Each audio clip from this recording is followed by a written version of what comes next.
Hey Gooby, you're now listening to Buddy Time. On today's episode, we'll be painting our conversation with the full spectrum of the rainbow with our guest speaker, Melicia, Zaini. Curious about what this is all about? Let's begin our voyage. Hello, listeners, and welcome back to Buddy Time. I'm so glad that you're back with us again in this episode, this very special episode, actually. I feel like I'm so grateful that we always have such amazing people and amazing presence with us in all the episodes that we get to, do and also feature them. And for today, we have a very, very special guest, a person that is close to my heart, the heartbeat to my bachelor's degree, and my very own roommate. Mel is here with us, flown all the way from Canada. Say hello, Mel. Hello. Hi, everyone. So I'm Mel, Melicia Zaini. My pronouns are they, them.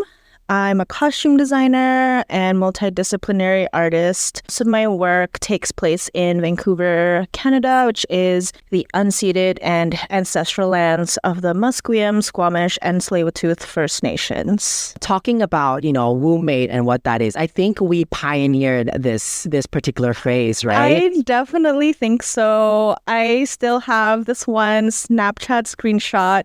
I don't know if anyone remembers face swap photos that were like a thing like 10 years ago, maybe.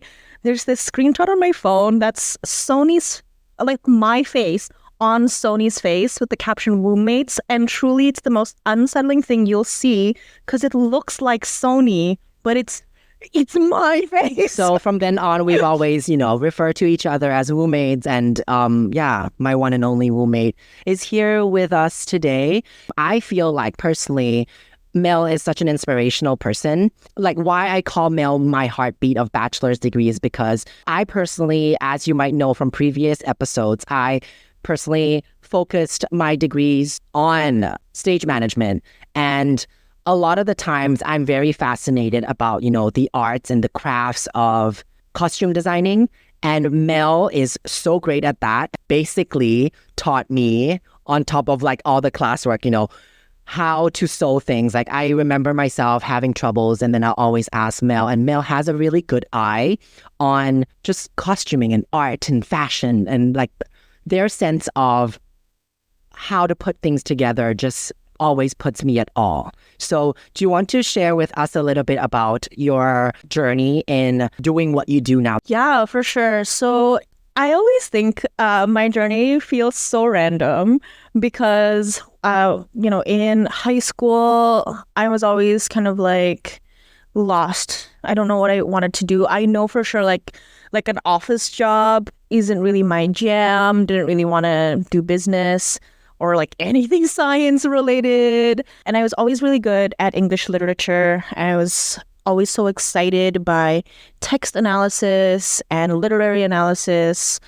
and found a lot of like escape, I think, through reading a lot of books. So I figured, I'm going to take my bachelor's degree in English literature at UBC. And when I got there, I took this first year program, like an intensive literature program. And I hated it. It was like, university, like when you're in first year, like you're in these big lecture style classes. I felt so invisible. It was like, it doesn't matter if I come to this class, if I skip, I don't care about these books that we're reading. I really felt like so unstimulated by it. And I was super close to dropping out of school, actually, because I was so unhappy and I didn't know what to do. And my mom told me, it's a piece of advice that I still remember and carry with me to this day. She said, okay, well, you don't know what'll bring you joy, but this isn't it. So let's find something else. And so on a whim, in second year, I took a theater production class because theater's always interested me. I loved like the acting side of it. I loved watching plays and musicals, but I didn't actually know a lot about theater production. So I took a theater production class and I took like hours in the production shops at UBC, and in the costume shop where I met Sony was also where I thought like all my world and all my interests started to click. Like, this is a place where I can channel all the things I loved about English literature, which is analyzing texts, character motivations, and story. But instead of writing an essay and have it be read by nobody, no offense to English lit majors, it's just not my thing. Yeah, I get to do all the things I love, but I get to make something beautiful. I get to research art history, and I get to like meet people, relate to other people, and create something beautiful that's going to be seen on stage or on screen by a lot of people. And that really excited me. I remember after my first like semester working in that costume shop, I watched a show that was put on by the theater department. And I remember leaving that show being like, oh my God, I sewed the buttons on that dress. I hemmed that skirt. I sewed the ribbons on that bonnet. Like, it gave me like a sense of pride that I've never felt before. So that's why I decided to pursue costume design. I love hearing about that. And that's the thing that I always try to remind people as well, that before going into this major myself, I never knew the art of backstage, because theater to me has always been about what's on stage, what you see, what people see, and what's fun. Like when you go to the movies, you watch this actor or actress do their thing, and it's always just about what you see, like right on the screen or right on the stage. But I try to remind, even with the students that I've taught, when you don't recognize what's wrong, that's when the magic of backstage happens. Absolutely. But then for us who's worked on it, we know which parts we've contributed to.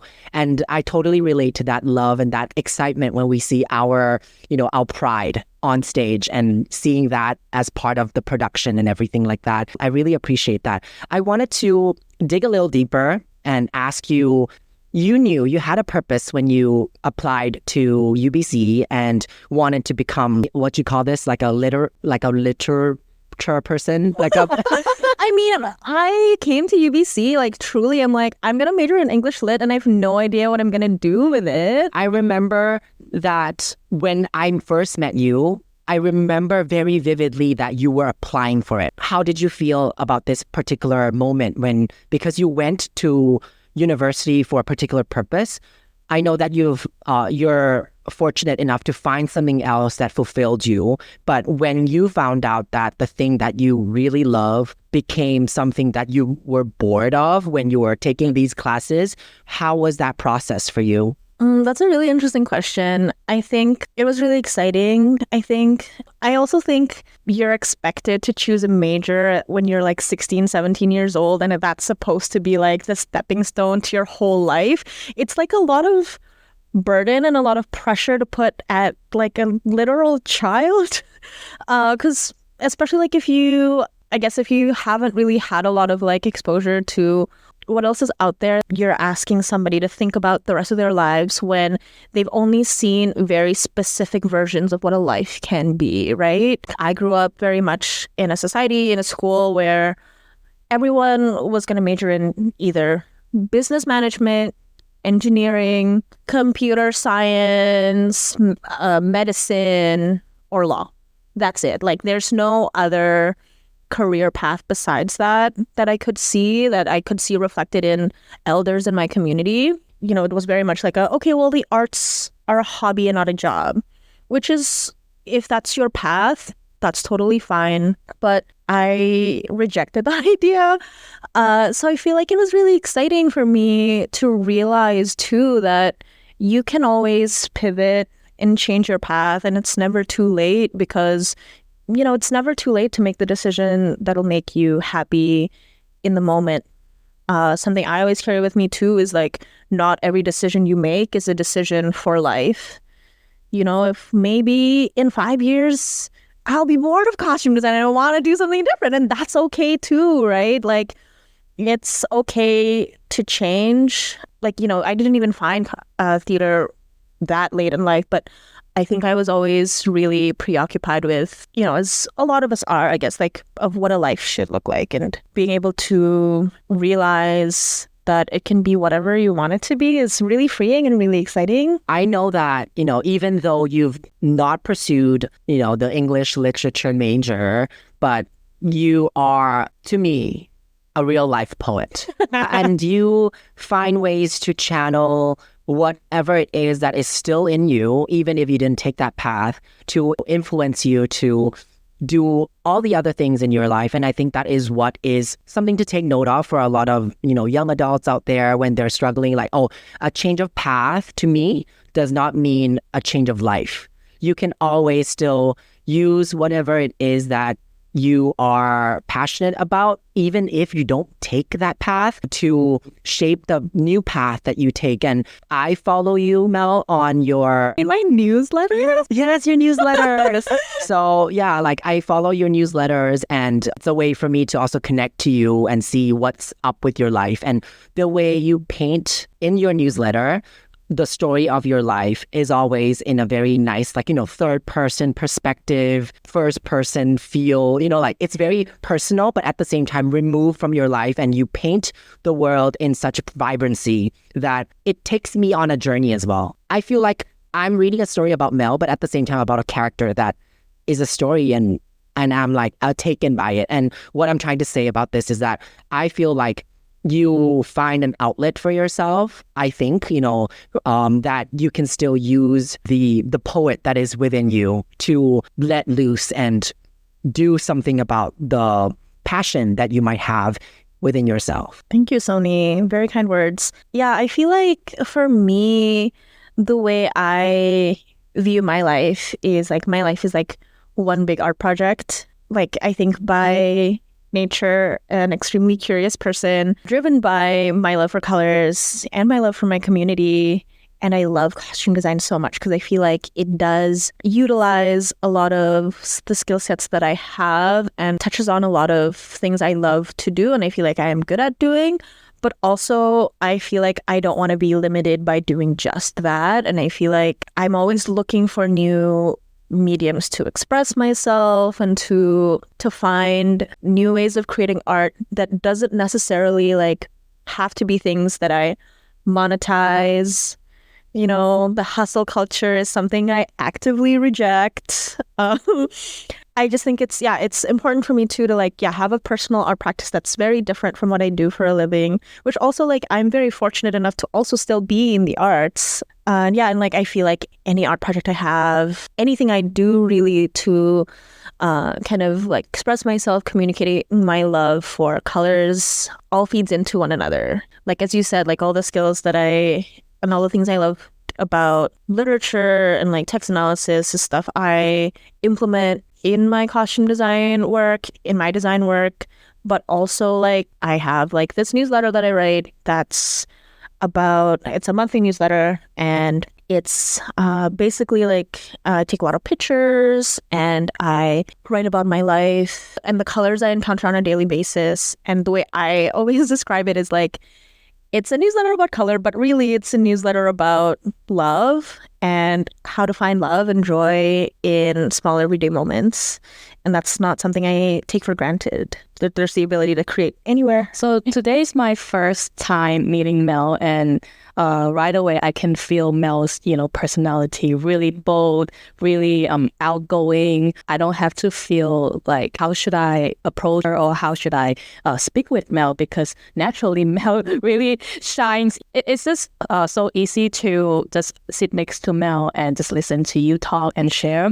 Just now you share about your journey, how you started. You mentioned that growing up, you were never exposed to, a setting where art is something that is possible as a career. I believe most Asian families, even myself, grew up in a very business setting. Exactly like you said, business is the only way, or some professional career is the only way for our good future, right? So I'm wondering, when realized that, oh, maybe English literature isn't the thing for you, and you obviously didn't feel happy while you were trying that thing out, and then you later realize that, oh, maybe something more vibrant, more free, like theater, costume design, that is leaning more towards the art realm now, did you have to go through the process of persuading your family, or maybe not family, but yourself, our own old beliefs that, hey, this is not how I was taught to believe, like this is art, like, oh, should I really go into this? Because growing up, people around me just told me that, like you said, art doesn't give me money. Did you ever experience things like that? Yeah, thank you for that question. I feel like my parents are very supportive, which I'm really fortunate, really very grateful. I feel like they've always been really supportive of my artistic endeavors. I also do feel like, because like what Sony said earlier too, that like a lot of people don't really understand what goes into like theater production. If you haven't actually done it before or haven't actually like sat to think about it before, I think it took a little bit to like for them to really fully understand what it is that I do. I remember like my dad or my great uncle, they were both like, so I was showing them like a short film that I'd costume designed, and they were like, every scene they'd be like, so you designed all the costumes in this scene? I'm like, mm-hmm. And then this one too. Uh-huh. And this one, and like I think it just like takes a while for their like minds to like fully wrap around what it is, because I remember they were like, oh my gosh, like that's a lot of work. I'm like, yeah. I feel like also with theater and with my parents being like living not in Canada, it's harder for them because they can't really see my work. But I recently worked as a breakdown artist, a textile artist for Netflix's Avatar: The Last Airbender, and it was really cool to be able to like watch the series with them and be like, I airbrushed that robe or something, you know? Like I remember being so excited because you were like, Sony, I'm working on this, and I'm like, oh my god, I can't wait. And then like I remember reposting, Netflix's like promos of Avatar whenever it came up. When I actually finished watching it, I remember myself going through all of the credits, and I was like looking for it, and then I was like, Mel, like, what the fuck, Netflix? Like, it's on IMDb. It's on IMDb. I believe that credit needs to be given where credit is due, right? Yeah, I think like a lot of people, and I feel like myself too, don't really fully realize like those shows have really like a lot of crews. So I feel like they only have like the keys, like the heads of the departments. But anyway, like to go back to your questions, I feel like it also like, my parents were always very supportive, but I feel like it took me like a longer time to really like own that I am an artist. I feel like my mom will say, like, I draw a lot now, and my mom will say stuff like, oh yeah, like you're so good at drawing. Like, I remember you've always been drawing as a child.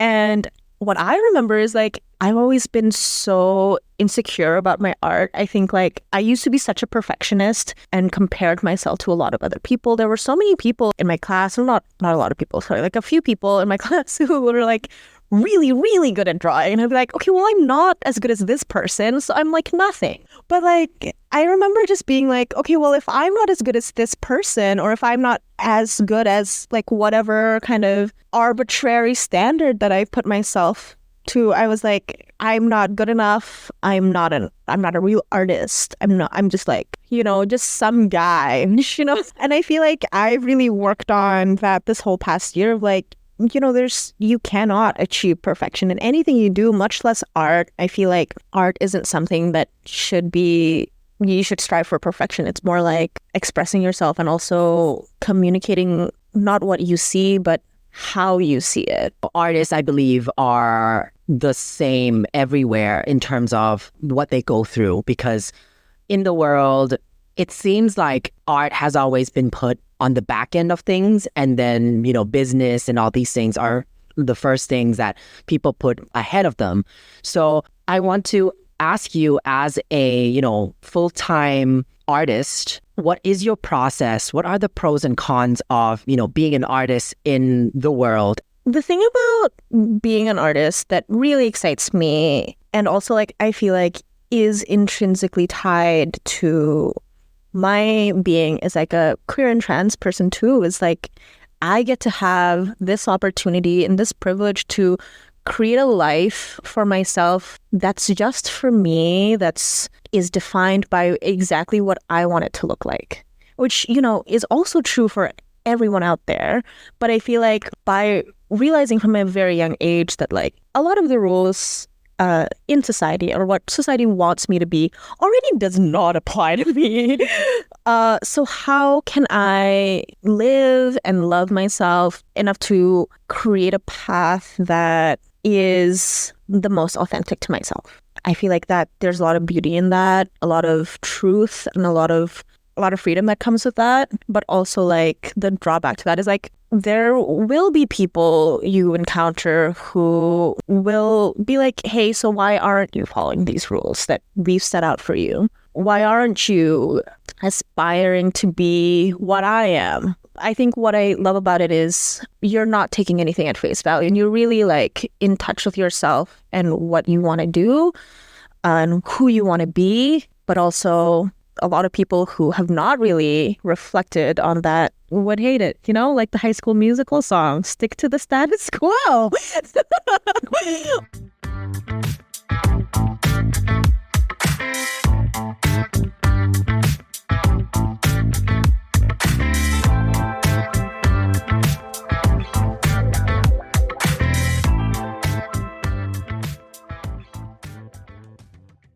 I think I really resonate with what you just shared, because I was just talking with Zaini yesterday that recently it's a long story, but in short, recently I felt like I finally found myself and I felt really fresh from it. It was a long process. Now that I look back, I definitely felt a lot like, wow, I came a long journey and definitely so proud of finding who we are. It's not just about, what I'm doing, who I am. It's more about what you say, like, are we in tune with our inner self? Or do we really know what the true self, what are we really longing for? And what makes us us? The part where you share about the society have already created certain set of rules for the people to follow. This is also sort of like an inspiration or a thought that I also recently, which contributed to my thinking process of I should just be who I am. So recently I went back to China, my dad's hometown, for the tomb sweeping, the Chinese thing, right? And it was after so many years that I've gone back to do this, and I had a lot of experience and reflection after this. This journey made me reflect on, the traditions, the beliefs that the older generations that created, these beliefs that we follow nowadays. For example, tomb sweeping day. You have just to go to clean the graveyard and also put some worshiping things. And some people would also ask for blessings from the ancestor who passed away. Where did all of these beliefs come from? Where did all these quotation rules come from? I'm like, yeah, these are the set of beliefs that old people created. And then people who follow these beliefs or teachings, that's why all of these traditions continue until today, because there are still people who follow them, and whether or not they really believe that is true, or sometimes people just follow things, but they don't really question what it is really for. So it makes me think that, yeah, but nowadays in the new generation, the world has changed. Our mindsets have changed. Our identity, how do we call ourselves, have all changed. Of course, we would naturally question the set of rules that was being designed for the olden days. And those days, those rules might not perfectly fit what we think today. So does that make us wrong? Not exactly.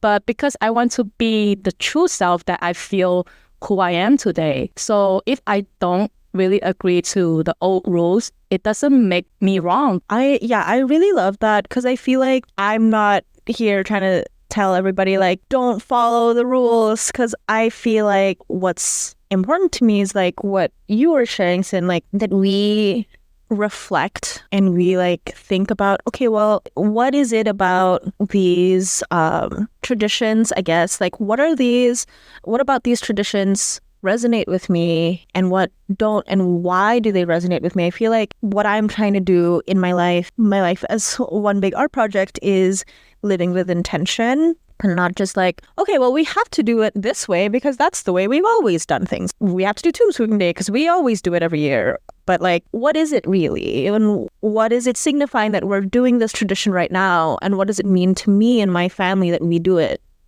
And that way we there's more of a connection within ourselves, with the culture, with our family, with the people around us, with our community, versus just doing things because everybody's doing them and have been doing them forever. When you start asking yourself those questions of like, stop for a moment before you do anything, like, why am I really doing this? And like, listen really to yourself. Like, okay, well, right now, I really need to drink. I'm gonna drink some water.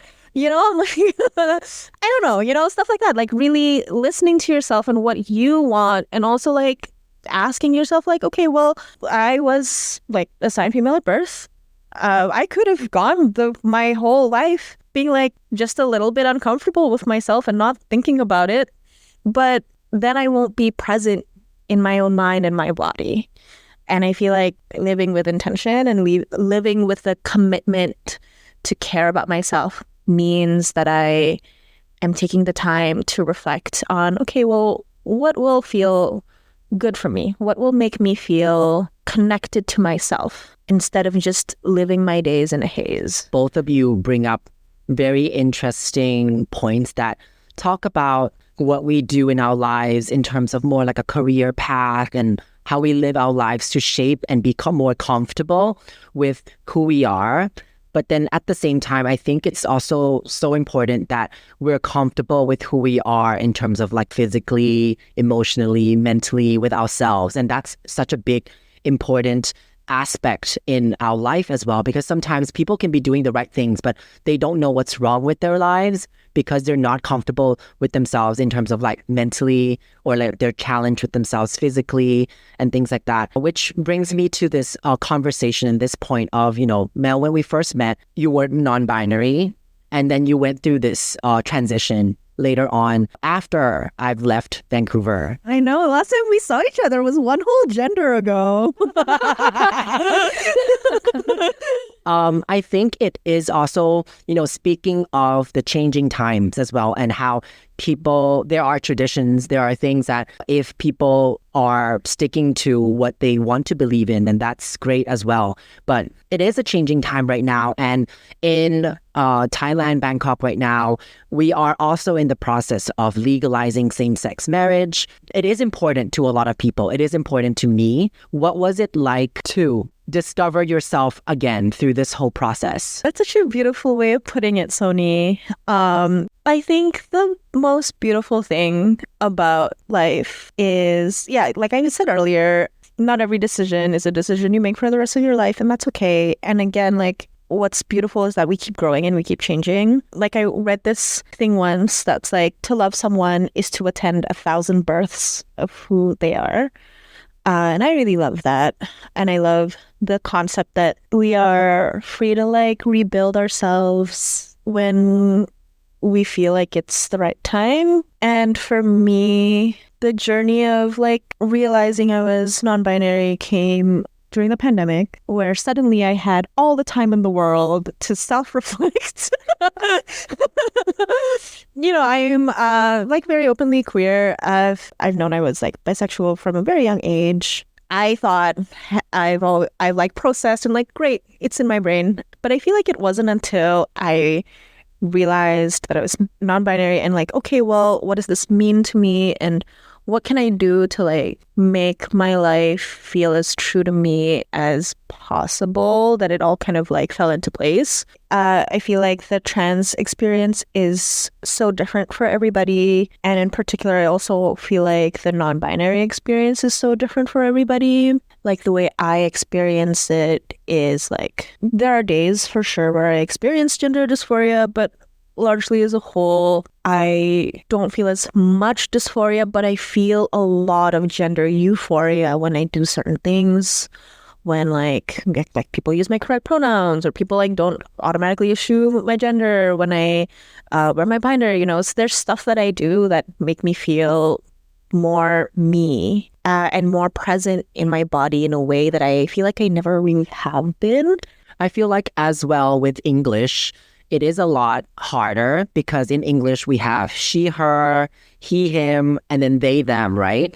But then I think in other languages like Chinese or in Thai, these are the languages that I know, so I'll use these as an example. Ta, right, in Chinese, which is just like them. It's like not really she or him. Like you won't really know. I'll just call you like ta, right? In Thai, it's also like either distinctively male or female, right? Think like, oh yeah, khao is like that person, non-binary word. In Thai, you politely you always have to end with cup ka. Oh It's yeah. very straightforward, like you know. Thank you, Sin, for bringing that up. I think so too. Like, I think in Thailand, there's no non-binary ending words, which for some of you, you might be wondering, like even maybe Mel, you might be wondering, like in Thailand, we say like sawadee kap, which is like a male ending word.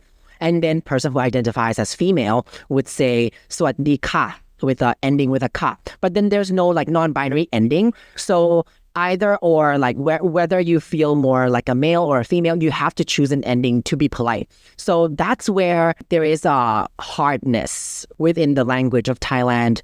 Or, you know, I wanted to talk about this as well. Like the landscape is very different. Like the Western world, it is more distinct when we label. But, you know, I don't like that word, like labeling or like people needing to have that. But let's just use it for the sake of the understanding, like, you know, having labels easier to categorize how to speak and in a respectful manner. But in Thailand, the landscape is so different. So what that happens is like, from my own experiences, people are either gay or lesbian or you're a tut in Thailand, which has a stigma to it, which is trans is tut in Thailand. I don't like that term very much because it's almost used coincidentally in English would be like equivalent to the word fag. Like derogatory. Yeah, it's not very nice. And it's still really much used in this everyday sense. And because there is this, you cannot really be binary. You're either gay, lesbian, or you're like that fag, you know? Right. Yeah, like it's just really, like you said, Mel, like derogatory. You know, I feel like gender fluidity is not a new concept necessarily, but I feel like now, you know, I could be wrong, but I feel like we have more words to express gender fluidity. I feel like I am not fluent in a lot of languages, but I feel like especially like in English, like there's a lot of new terms that are cropping up, which is great. And also like the wonderful and beautiful thing about language is language evolves, and people who are like, oh, these are all just made up words. I'm like, surprise, all words in all the languages are just made up. Like selfie, we didn't have that word 50 years ago. What I'm getting at is I feel like totally understand. I feel like different languages have like different ways of like conveying gender, sexuality. Like you said, just like language, everything is evolving. And myself, I'm also learning, even trying to understand the landscape of like LGBTQIA in Thailand or in the world. You know, it's still a learning process for me. And getting to have a friend like you and getting to learn to use this pronoun is also educational and like a growth process for myself. It just makes me think, as of right now, you know, in this particular discussion, maybe because the language in Thailand is still, you know, developing in its development phase. So I'm just thinking that there are people who could identify as being non-binary or others, and they just don't have a way to feel comfortable in this current situation of the world because in Thailand, there isn't any way to express that yet. And I'm just sort of like voicing this out that it is a thought that I haven't. And then I'm sort of comparing it to the Western world as well, where it's somewhat of a privilege for a language to be developed enough to make people feel comfortable, not just with themselves in like their career and what they do in their life, but within themselves of who they are. I'm voicing it out to those that might feel like they might feel lost, but know that it's exactly what Mel said. Everything is evolving. Everything is fluid. If there isn't a way you feel comfortable, invent something. Just create a word and just go with it. Like whatever you feel comfortable with is what I would go with. Yeah, I think that's the great thing, right? Like things are always evolving and things are always changing. And I think that's part of the exciting thing about life is that it's never stagnant. And, you know, I feel like finding community is a way for you to be able to really be seen and be really affirmed in who you are. I feel like so much more comfortable with who I am because of people in my life and the community that I found, you included, Sony. Thank you. Knowing that like it's, we're all still growing and we're all still evolving, and like it's okay to like make mistakes and it's okay to change. As a person who had to also like relearn about you, right? Like changing your pronouns, when you change your pronouns to they, them, the processes of yourself in terms of in your daily life, do you happen to have to correct a lot of your friends or a lot of the people that you meet in your life, whether or not they use the wrong pronouns, and how does that make you feel, and what is the process of going through that? So interesting that you asked me that right after I said, it's so great that we can change, because for a while I was so afraid of change. Like, it's always so easy to like meet someone new and be like, hi, I'm Mel and my pronouns are they, them. Like, and then it'll be like, okay, great. This is how I've always known you. But I think it was a little trickier to kind of go to people who I've known for a bit longer to be like, hey, this is a new piece of information about me. So it was, I think, a little tricky at the beginning. But as I got more comfortable with myself and with taking up space, I think ultimately, like, being openly queer and trans is about taking up space in a world that might not be built for you necessarily, which, takes a lot of courage, I think. The first steps are hard, and I think what really helps is having people around you that are really supportive, especially like supportive allies who will correct other people on your behalf, who will like help you do the legwork in educating other people of like, hey, just so you know, Mel's pronouns are they, them, actually. Like that really means a lot. Like I once assisted a designer who on the first day when we first met each other, she asked me what my pronouns were. And I said, oh, my pronouns are they, them, but I'm really bad at correcting people. And she was like, okay, I will correct other people for you. And I was like, oh my gosh. And she actually did. And that really stuck with me. You're like a minority in a room. It can be a lot more personal for you to speak up on your own behalf. But like when there are more people in the room who are standing with you, it's always easier, right? Like it's easier to do things with friends, allies, communities.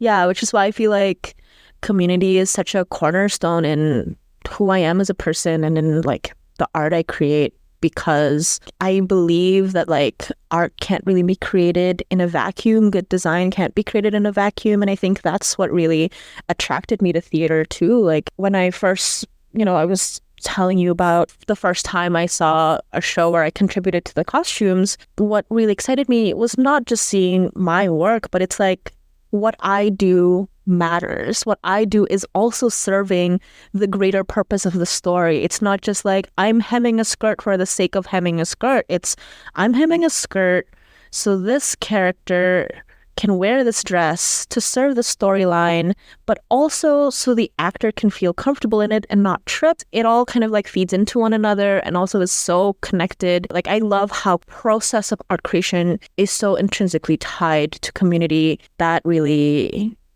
drives me.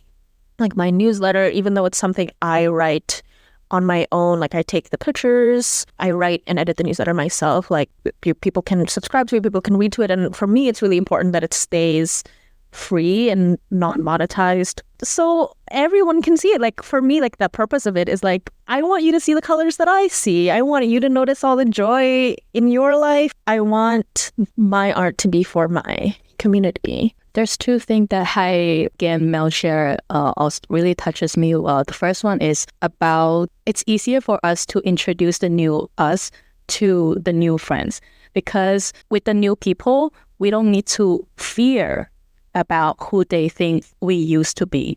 But with the people we used to know, especially closest friends who've seen who we are, watch us sort of like transform, it's usually harder to open up to the people we've known before, because there is a sense of, I am scared that what if my friend or what if this somebody that I used to know couldn't take the new me. I think it's, that hidden thought that's within us that makes us harder to open up to people we used to know. Well, only if we are really confident with, this group of close friends that we can just go to them and tell them, yeah, so this is who I am now. It is still the part where there will always be these little thoughts residing in our mind that, oh, what if our friends couldn't take the new me? So when that thought come up, what should we do? Like, will you choose to, okay, I want to keep my close friend, I want to keep my old friends, maybe I'll just let it go first? Or would you be brave to yourself and just stand up, be affirm for yourself, and just go to them and say that, yeah, so this is who I am now, and I'm not afraid of if you couldn't accept who I am now, and if you think that we're not the same, then we can go on different path. That's fine. I respect your decision, but at the same time, I also respect even more about my own decision because it is me, right? I'm connected to myself. And then the second thing that Mel shared that touches me is being able to find a community that supports us during our growth is definitely very, very lovely. And when we're able to, like after our transformation, if we're not sure of who we are, how do we go out to find the right community that would help us? Like what you shared just now, this designer, right, who was so supportive and respectful to you by asking you, so what is your pronoun?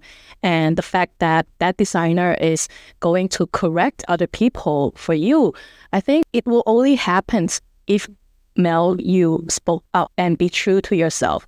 Like, let's say, for example, today, I don't feel good about certain things, and then I never speak up about it. How would other people know that I'm actually not feeling well? But if I want to make myself feel better, I should speak up and let other people know that, hey, I'm not really okay for this. What I'm trying to get to is be okay to accept who we are and just show the truest self that we are, and people who respect you will respect you and even make your world around other people better. Is that how the English works? Yeah. I think you bring up a really excellent point. I think, a lot of us probably have been taught from a very young age to you have to be polite and respectful. And often people conflate that with okay, well, that means we can't take up space. We have to make sure the other person feels comfortable. We have to make sure we make it as easy as possible. Like we don't want to rock the boat. But I feel like when you are honest with yourself and when you're taking space to be yourself, and that doesn't have to just be about sharing your pronouns or anything. It could be hey, I know we said we're going to go out and get coffee, but actually I can't do coffee right now. I need to get food before I get coffee. That's making your needs known. That's you taking up space in that relationship. And I think the right people will see you and will love you and respect you for that. And when you are honest with yourself and you take up space in any relationship, it also inspires other people to take up space too. Beauty in being in a room where everybody can share the same space and be fully themselves and know that they can advocate their needs, and we can advocate for each other's needs when we want to, whether that's, in a friendship or in a romantic relationship or in a family relationship or in a working relationship. I think it's really important to trust yourself and be honest with yourself and with the people around you, because it's beautiful when you give other people the opportunity to love you for who you really are.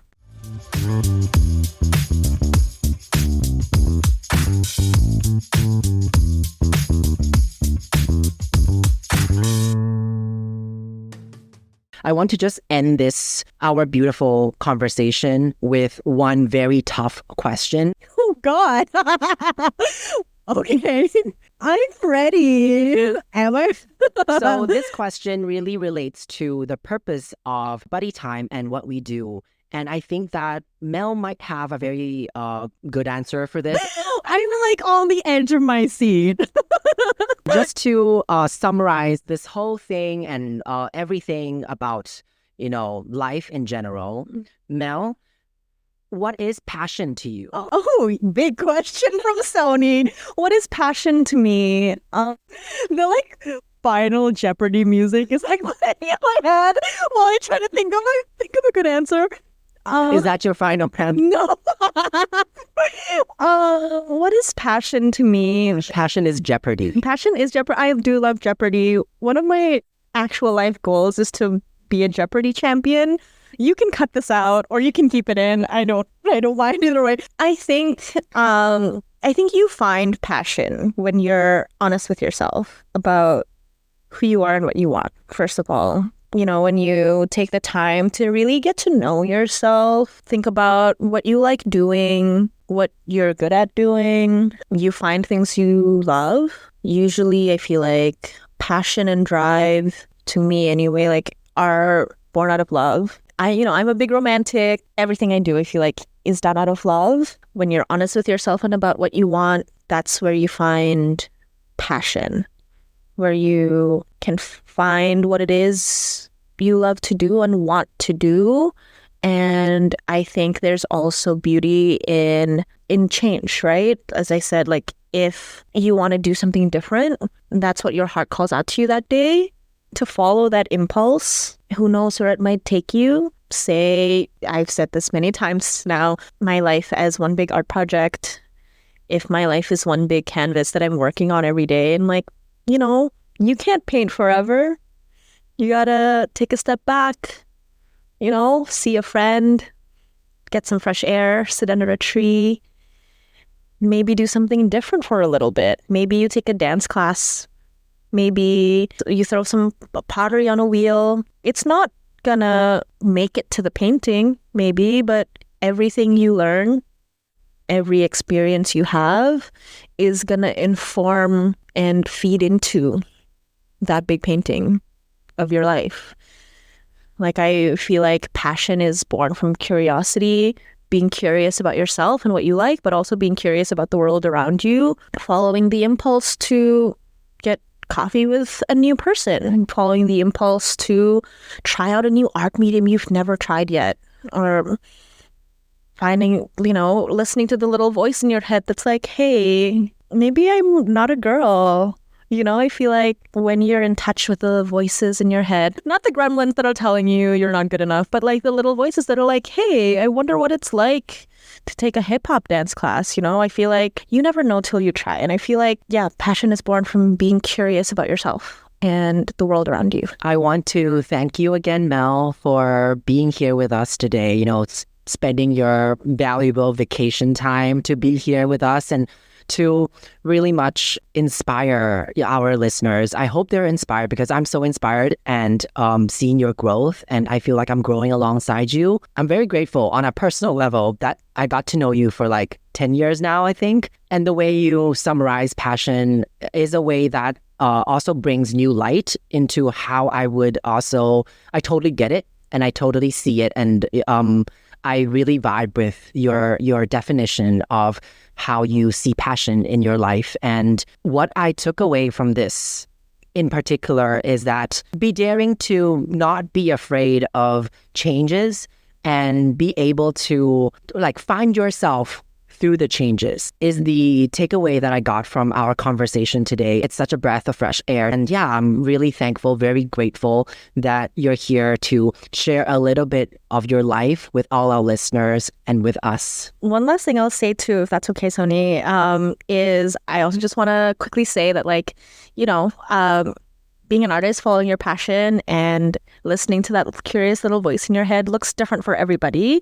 And it's okay if it doesn't look like what you think it'll look like. I think being curious about that is also really cool. And also, if you try something new and you hate it, it's also okay. But also, yeah, thank you so much for having me. It was such a pleasure to talk about this with all of you. And hopefully everyone listening back home finds something they loved. And yeah, it's also been such a pleasure to know you and love you for these past 10 years and a whole lifetime to go. Well, love to everybody. Love you. Yay!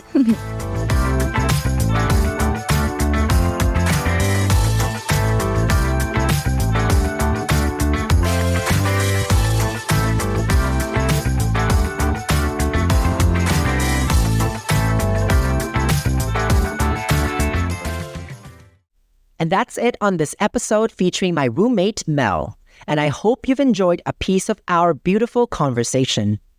For those of you who would like to join Mel on their colorful journey about life, you can follow them on their newsletter at worldwideweb.localcolor.substack.com. That's localcolor, LOCALCOLOUR .substack.com.